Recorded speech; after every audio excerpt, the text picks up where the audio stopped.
आज के वीडियो में आप सभी का एक बार फिर से बहुत बहुत स्वागत है। तो आज के वीडियो में हम लोग पढ़ने वाले हैं जीवन परिचय, यानी आप एग्ज़ाम में जीवन परिचय कैसे लिखेंगे ज़्यादा नंबर आपका आएगा। ठीक है, अगर इस हिसाब से लिखेंगे तो आपका नंबर ज़्यादा आएगा। और आप याद कैसे करते हैं, रटना नहीं है आपको, इसको बार बार आपको सुनना है। बार बार इसको आप सुनेंगे तो आपको ऐसे ही याद हो जाएगा। 2-4 बार अगर सुनेंगे तो आपको याद हो जाएगा, और रटने से याद नहीं होता है। ठीक है, तो 2-4 बार सुनिए और मुख्य जो इसमें चीज़ें हैं उनको याद करिए। जो इसमें मुख्य चीज़ें हैं, जन्म जैसे हो गया, और इनका कहाँ जन्मे थे ये सब, और शिक्षा दीक्षा इनकी, पिता का नाम, बस यही सब इम्पोर्टेंट इसमें रहता है। यही सब याद आपको करना है, और सब अपने हिसाब से बनाकर भी लिखा जा सकता है। ठीक है, इतना याद कर लेंगे, इसके बाद आप बना करके उसमें लिख सकते हैं। अगर सुने रहेंगे इस वीडियो को 1-2 बार सुने रहेंगे तो आप अपने मन से लिख सकते हैं। और जीवन परिचय में सिर्फ जीवन परिचय लिख देने से पूरा नंबर नहीं मिल जाता है। जीवन परिचय में क्या क्या लिखना है आपको इस वीडियो को देखने के बाद आपको पता चल जाएगा। तो चलिए देखते हैं इस वीडियो को।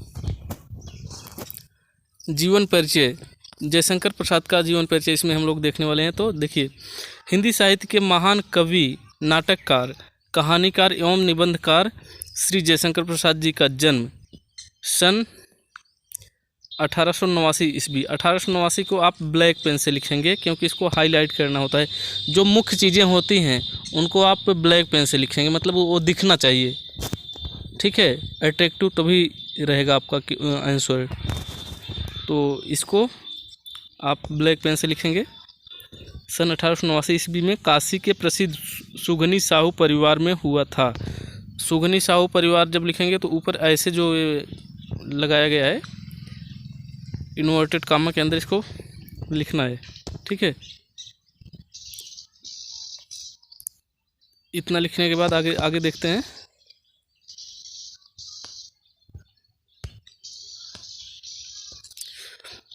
इनके पिता बाबू देवी प्रसाद काशी के प्रतिष्ठित और धनाढ़ व्यक्ति थे।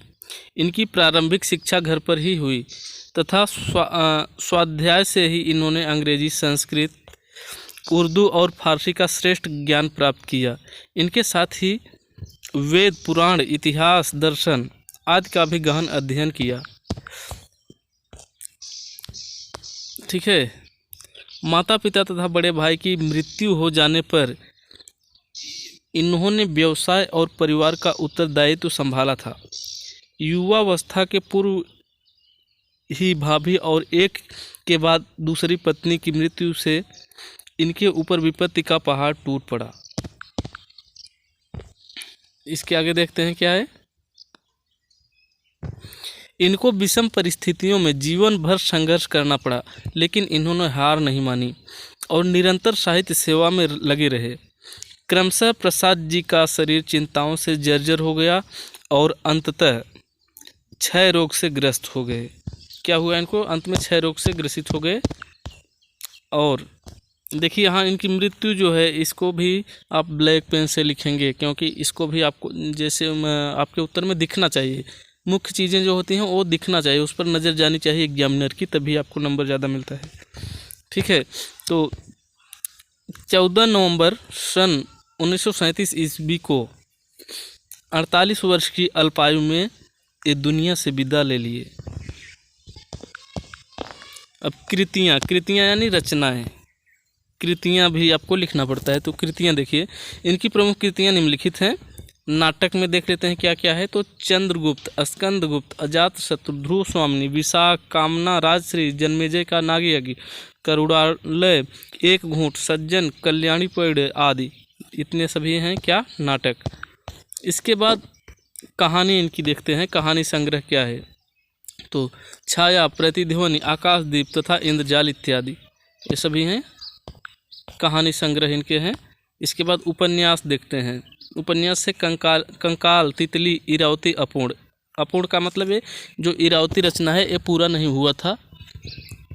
ठीक है, अपूर्ण है रचना। आगे चलते हैं।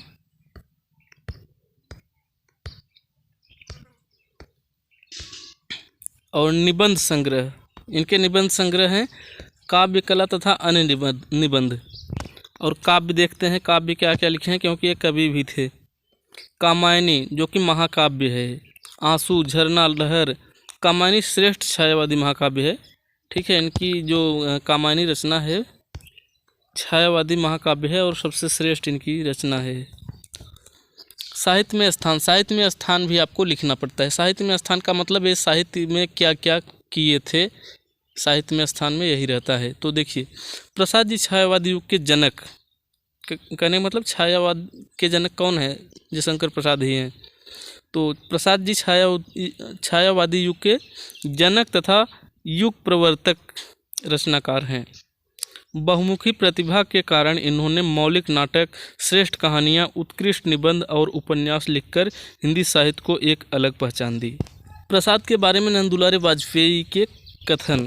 तो प्रसाद के बारे में नंद दुलारे वाजपेयी के कुछ कथन हैं, देख लीजिए। कथन यहाँ है, तो एक कथन भी आपको लिखना है एग्जाम में, या तो दोहा, उनके जन्म या मृत्यु से संबंधित अगर दोहा है उस कवि या लेखक से संबंधित, तो उसको ज़रूर से ज़रूर लिखेंगे, तभी अधिक नंबर आपको मिलता है। ठीक है, यही सब नंबर बढ़ाता है आपका।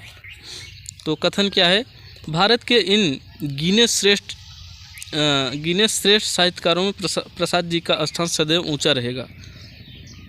प्रसाद के विषय में किसी कवि ने उचित ही कहा है। तो क्या कहा है, देखिए यहाँ पर,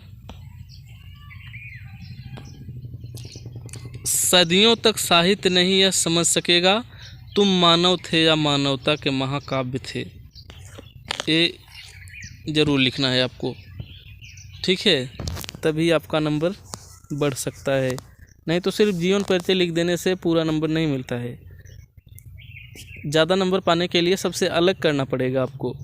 ठीक है, जैसे सब लिख रहे हैं ऐसे ही लिखेंगे तब थोड़ी मिलेगा, सबसे अलग आपका रहना चाहिए आंसर, तभी आपको ज़्यादा नंबर मिलता है। तो अगर ये वीडियो अच्छा लगा हो तो आप लोग चैनल को सब्सक्राइब करेंगे। धन्यवाद।